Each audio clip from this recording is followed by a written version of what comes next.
the PowerPoint to give you as much information as we possibly can. Let me first start off by thanking a couple of people. Detective John Gordon and Marvin Kirkpatrick are the lead investigators and have been working around the clock, literally, on this and other critical investigations that they've been involved in since this occurred on December 6th. So, John, I want to recognize you and thank you for all the work you put into this. And John will be available for questions afterward if you should have anything that I'm not answering or that needs to be cleared up. I want you to know that we're moving as fast as we possibly can on this investigation. There are those who think that these things can be done in a snap and information should be flowing like the Jordan River. It just is not that way. These things take time. We want to verify information. We want to make sure that statements are accurate and that I'm getting the best information possible so that I can relate it to the community, as well as the city manager and the people I'm accountable to. The California Department of Justice has been and continues to be an invaluable asset locally here.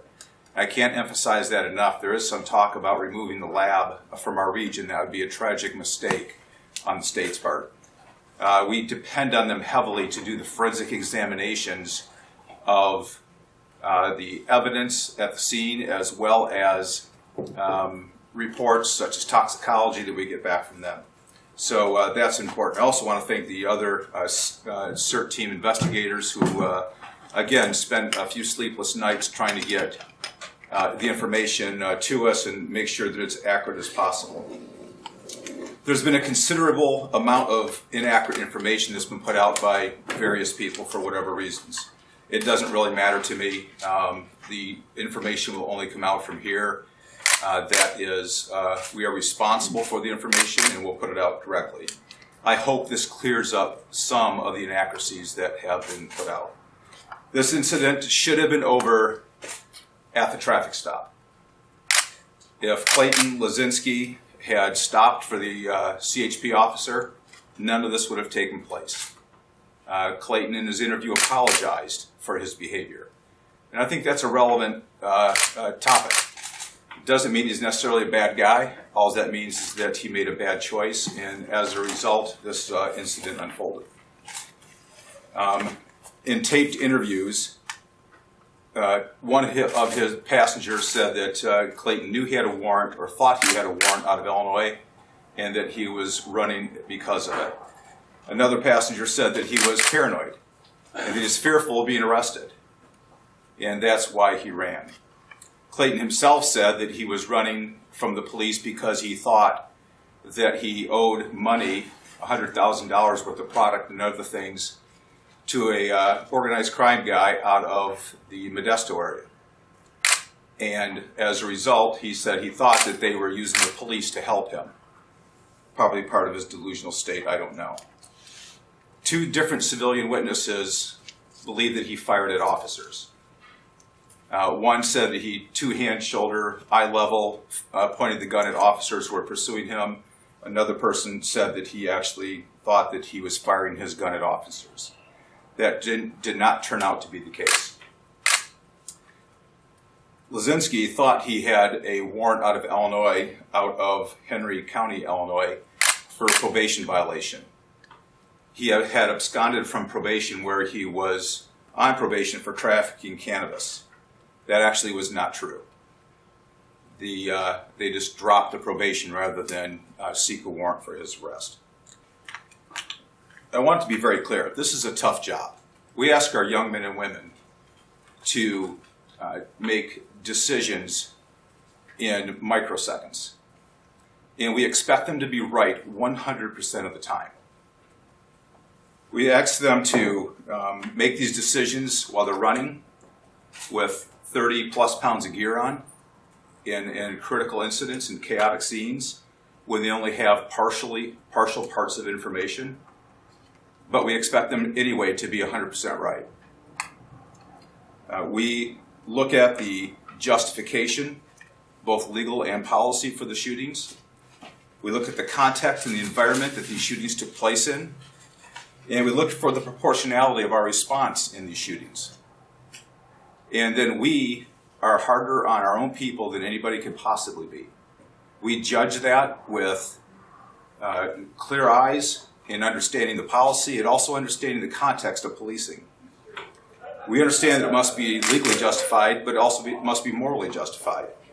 We understand that they must be within policy, but they also must be safe and keep the community safe. So it's in this environment that we take a good critical look at what took place. And in Monday Morning Quarterback, these incidents, not just officer-involved shootings, but also any use of force where someone is injured. It's my job as chief of police to make sure this investigation is objective, that the policy is clear, and that the training is thorough for our people.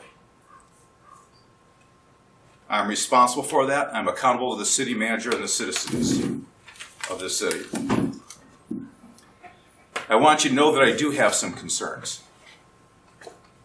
based on what I'm seeing at this point. That is not for this portion of the investigation. That will come later. There will be a shooting review board. Ultimately, this entire incident will be forwarded to the Chief's Advisory Panel in its entirety. They will sit with me and we will tear this thing apart and we will look at the policies and the training as well as and compare that to the incident. So we will take a long, deep, hard look at this incident to make sure that Eureka police officers are performing in the best way possible. Now, having said all that, we are not at this point saying that anybody did anything wrong.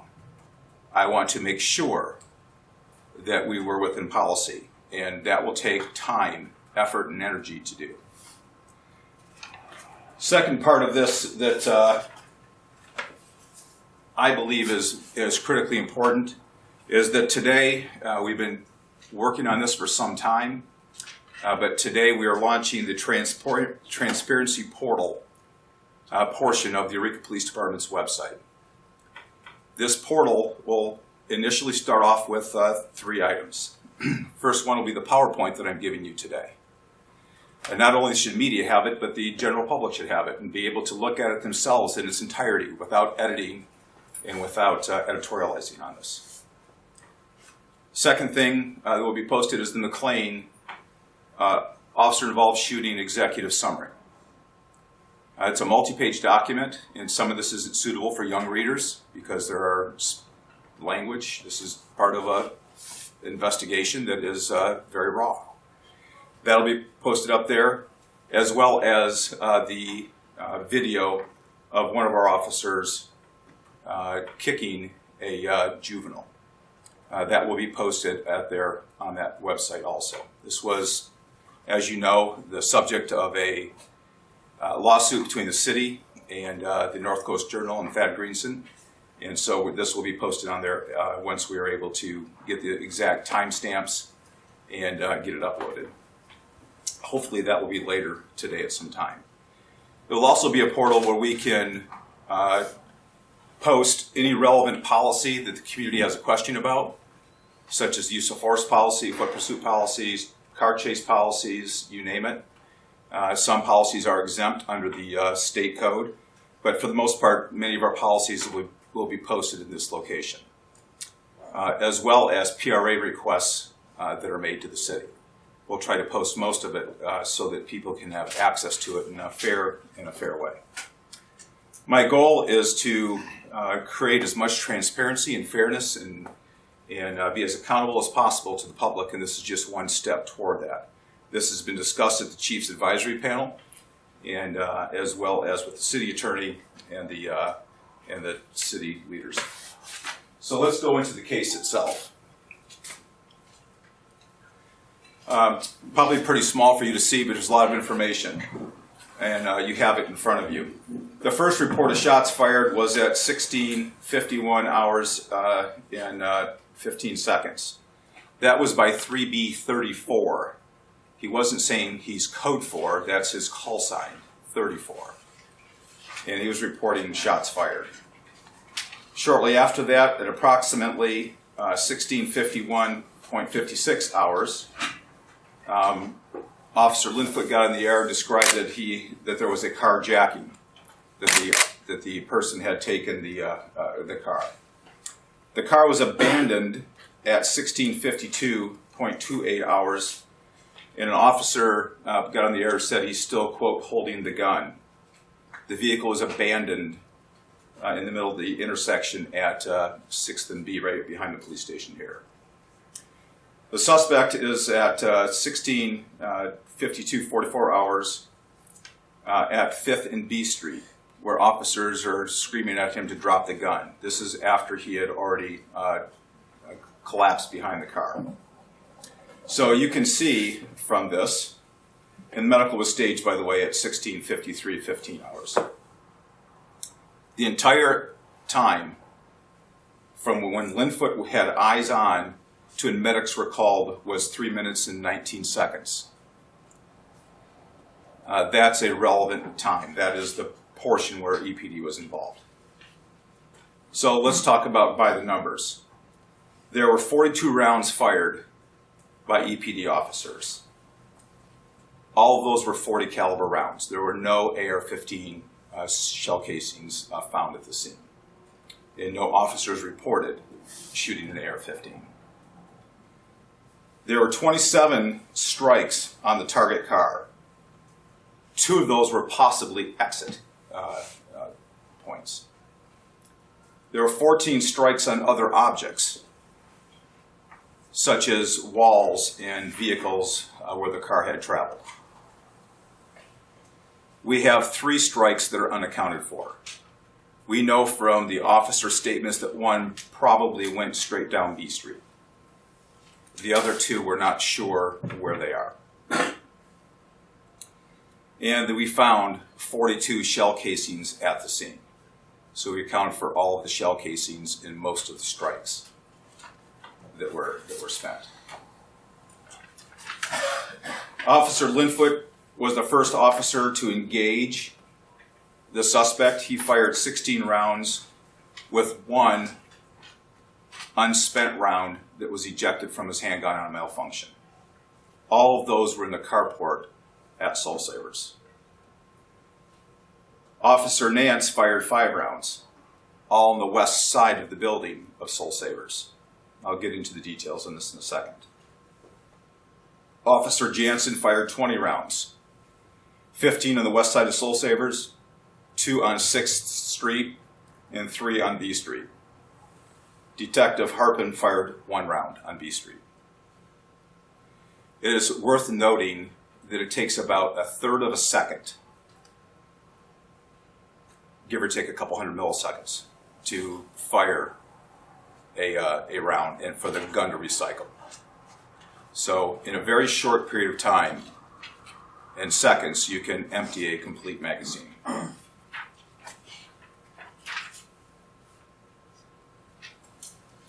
So at 16:39 hours, Officer Walker from the CHP observes a white pickup truck turn onto Commercial from 5th Street. The driver, later identified as Lazinski, is trying to conceal the fact that he isn't wearing a seatbelt. CHP decided to pull a U-turn and try to stop him. This is a picture of Clayton Lazinski after the incident.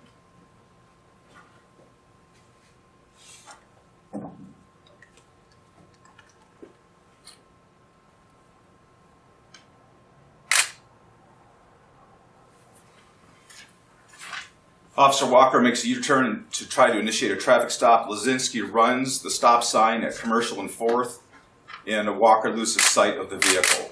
It had pulled into the Best Western. Officer Walker drives onto 4th Street, entrance of Best Western, and relocates the Dodge. He sees females walking south of the parking lot from the Dodge pickup truck. Officer Walker then sees Lazinski walking towards the Redwood wing, and Officer Walker runs after Lazinski shouting, "Taser, taser, taser." Lazinski confronts 2 maintenance workers on the 2nd floor and gets into a physical altercation, displays his firearm, and tells them he is armed. Lazinski passes the workers and jumps over the wall of the complex, running south on Commercial. 16:42 hours, EPD dispatch receives a call for the agency assist to locate a fleeing armed suspect. Officers Hill and Jansen are dispatched to respond. Officer Jansen, Hill, and Linfoot arrive at Best Western and are informed Lazinski has a handgun. They are told Lazinski was seen running southbound on California Street. They immediately left. This was ultimately the gun that was recovered. And you can see from the photograph that the hammer is pulled back. It's a .45 caliber hammer, 1911.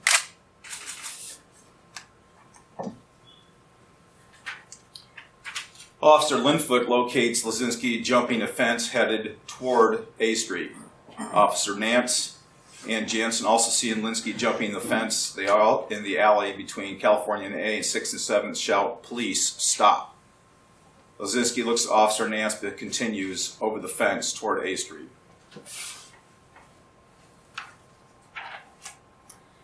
Officer Linfoot sees Lazinski on A Street and pursues him on foot across to A into the Soul Savers parking lot.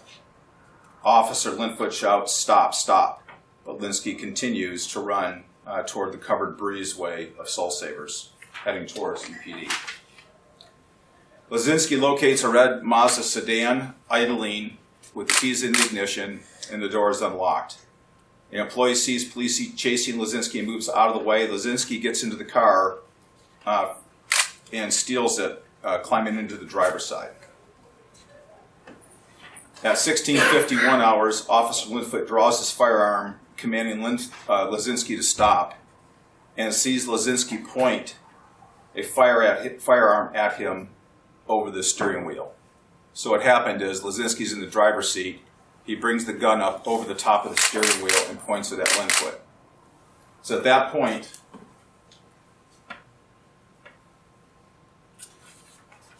at 16:51 hours and 15 seconds, Linfoot fires rounds into the vehicle as he steps backwards and to his right to create space and distance.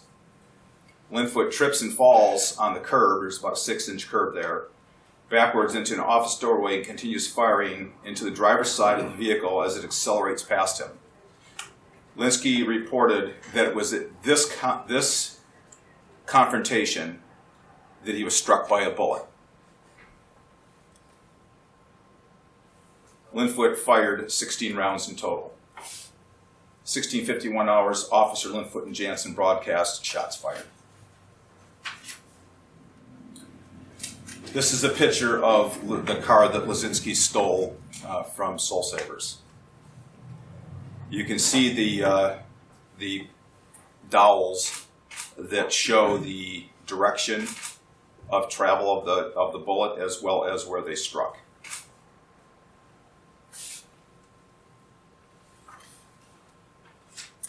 Continuing, Lazinski drove the Mazda westbound out of the breezeway after, quote, burning rubber and headed directly towards Officer Nance. It's at this location that Nance felt Lazinski was driving directly at him in an attempt to strike him with the vehicle. Nance fired rounds and attempted to move out of the way simultaneously. Nance fired 5 rounds. You can see from this picture the strikes on the front of the car. You see one directly in the hood, as well as both lower parts of the windshield and the top windshield. Lazinski then drove by Officer Jansen. Officer Jansen fired rounds into the Mazda and continued firing as Lazinski turned eastbound on 6th Street. Officer Jansen fired approximately 15 rounds at this location. This is a picture of the back of the car where you see more dowels as well as strikes.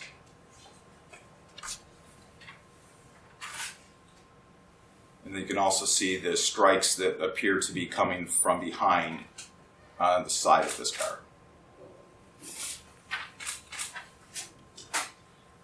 This is the building across from the exit of Soul Savers across the street. You'll see the circles which show 3 holes in the wall, as well as 1 in the back of a pickup truck.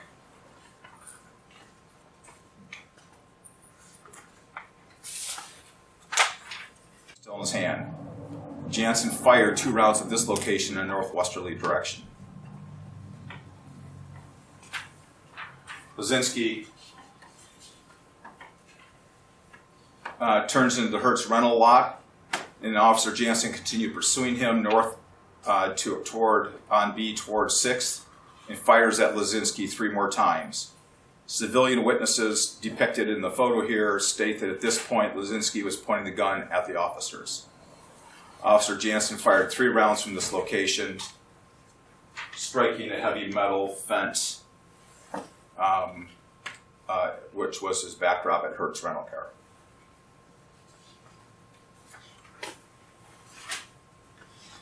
At 16:53 hours, EPD had pre-staged Humboldt Bay Fire and ambulance to transport Lazinski at 6th and B Street.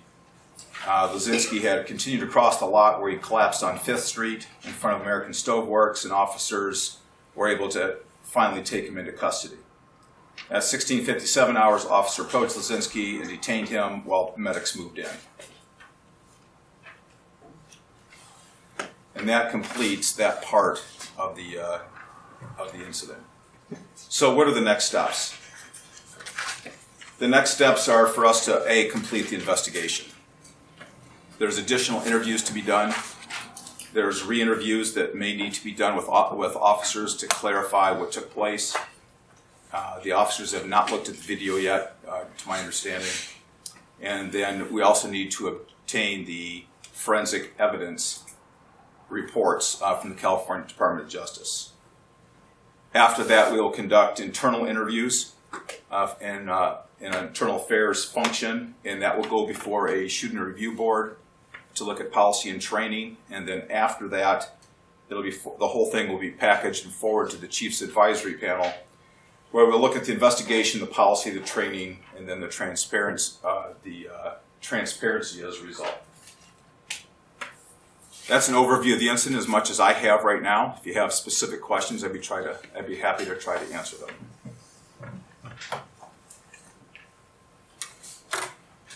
Ted. You said officers hadn't reviewed the video footage. Is that just the officers involved, or is that investigators too at this point? The investigators have. Hank. You said at the beginning that there are some things in this that you think warrant further examination. That there were you have some concerns based on what you're seeing at this point. Can you narrow down what those concerns are at which stage of this? My concerns are severalfold, but the most important thing is the environment and the context where some of the shots took place. So if you're shooting at a car that's fleeing from you, what was exactly in the mind of that officer? Now, the standard is objective reasonableness. He or she has to be objectively reasonable to believe that their use of force is warranted, and there's a bunch of criteria in our policy. So we need to do a deeper dive into that to find out what was in their mind at the time that took place. Objective reasonableness, by the way, is from a typical officer in this situation. So what was he thinking, or what were they thinking as they moved through this incident at specific time frames within the incident? After going step by step on what how the event took place, do you believe that some of your officers were in their right mind, or they were doing their job well when it come down to shooting as many shots that they fired? Some shot 15, 16 bullets, some fired 1. Do you feel like your officers were justified in that case?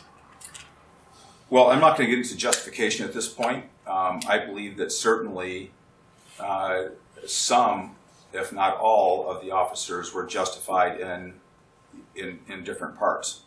So when somebody points a gun at you, it takes about 1.5 seconds to 2 seconds to completely empty a magazine. And our officers are trained to shoot until the threat is stopped. So as long as you have that threat, you're going to continue firing until you believe you or the public is out of harm's way. So as we tear this thing apart and go literally round by round and segment by segment. We'll evaluate it as we go. But I'm not ready at this point until we can get all of the statements, re-interview officers, and then do administrative interviews before we're ready to say this person was or was not within policy. And just to re-clarify, was the plane shot just once? He was shot just once, and it was again by Linfoot during the initial volley of gunfire. Do you have a timeline on when the investigation will be completed on these next steps? I don't, but we're talking in the near future, but these things take time. John? Having one of your most experienced detectives out during this investigation, Detective Hartman, how will that impact solving? There's been many crimes last year. Well, that's been tough. I mean, you know, we have a small investigative unit, so when you take your most senior detective out of the mix, that's pretty tough to do, and especially a guy that handles most of the officer-involved shootings. So, having done that, you know, we took a look at it last weekend. We had a police psychologist come up here and sit down and do a psych debrief with all of our personnel, both dispatchers and police involved in that incident, and then did one-on-ones with each of the officers except one who is away on vacation at this time. And so the psychologist has cleared them for duty, and they will go back to duty effective tomorrow. That's all four? No, 3 of the 4. Okay. One's not here, he hasn't been debriefed yet, and so that will come at a later time. So he'll go through that process? He'll go through that process, then we'll make a determination based on that and other things, and once we get to that point. Can you say which officer that is? That's Officer Jansen. He had a pre-scheduled vacation. Hank? You have near the end of the interaction, you have 2 eyewitnesses, 2 witnesses who say that they saw point the weapon at officers. What about do you have any other corroborating evidence that he did in fact point a weapon at officers at the beginning of the interaction when Linfoot first came across him in this whole scene? Corroborating evidence, no, other than witness officer statements. And John, were there any witnesses that saw that interaction at Soul Saver?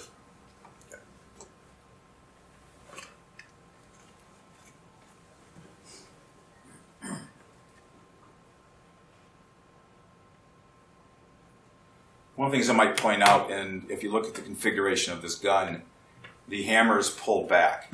This is a 1911 handgun. So in order to do that, you have to manually pull that hammer back. This just doesn't cycle on itself. It's a single action firearm. And so that's part of the process of the investigation. You have to physically do this. You pull it back and then press the trigger and the hammer will fall forward. So one of 2 things happened. Either he didn't seat the gun correctly, the magazine correctly, or there was a round never chambered. So in this firearm, you have to pull the slide back in order to put a round up in the firing chamber. And so one of 2 things happened. Either it wasn't seated correctly, or else he just hadn't loaded it correctly. So did Lisinski, did he have the intent to shoot? I believe so. When you hold a gun 2-handed, level it at a police officer, you're intending to do something, and I would guess that would be shooting. Would the hammer not have fallen on the empty chamber if he had pressed the trigger? It would. It would have. So the question then becomes, you know, when you have a witness saying he was firing at officers, how many times did he press that trigger and then consciously pull it back? Did officers believe they were being fired upon? Yes.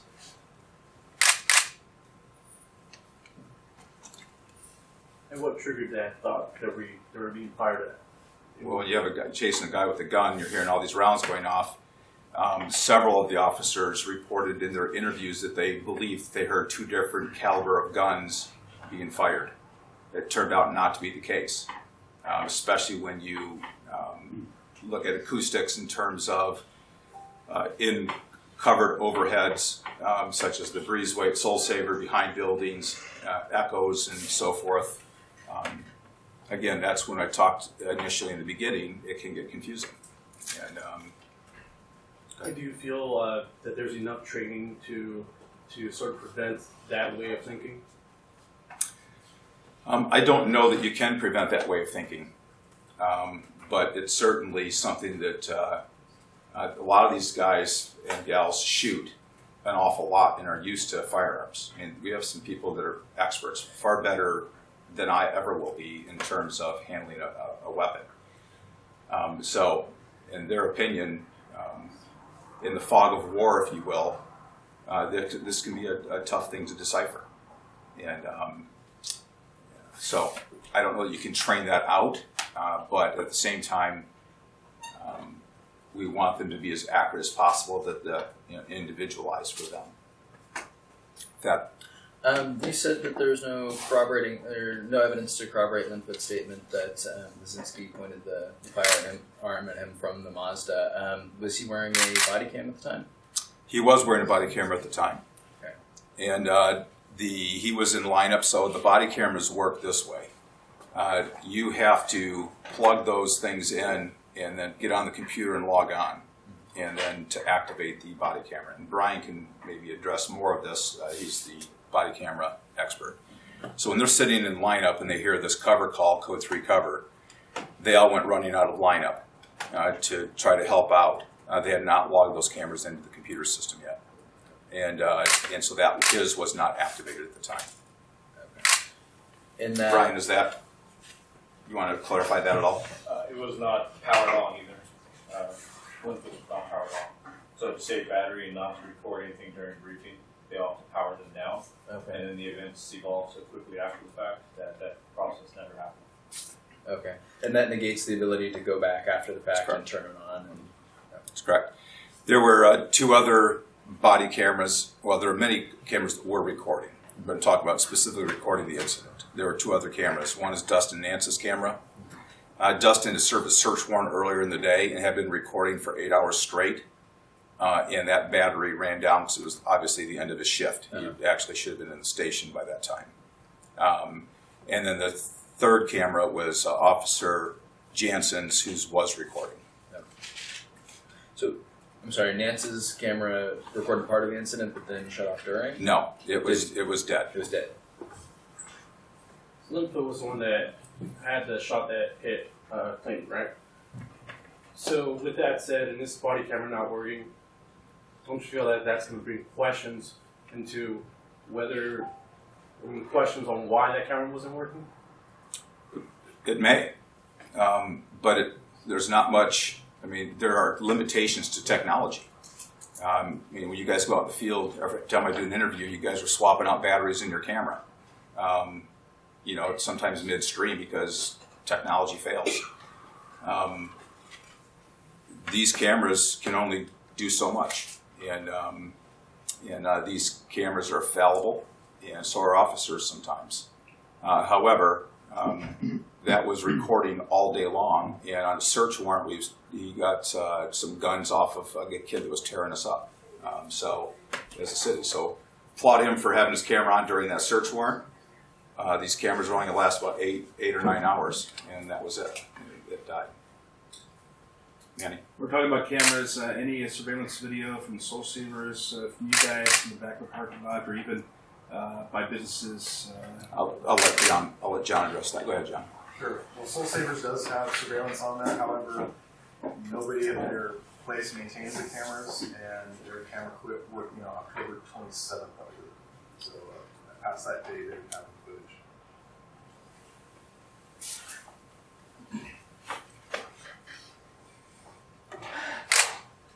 And considering this was in Old Town during rush hour, so getting out of work, do you feel like any pedestrians were in danger with all those 42 shots that were fired? Well, certainly, anytime you're firing rounds in a urban environment, even though this really isn't urban, it's rural, but it's obviously the middle of our city. there's always some level of risk. I think the issue is, and from looking at the photos that I showed you, the officers did a pretty good job as far as the backdrop is concerned. Errant rounds weren't fired as some have portrayed in multiple directions. The rounds were fired with a backdrop that was pretty clear, whether be it a metal fence or a building or the vehicle itself. We did not get any reports from people that they almost got hit. Now, having said that, it's still one of the concerns that we have is choosing your shots wisely and making sure that your shots are on target.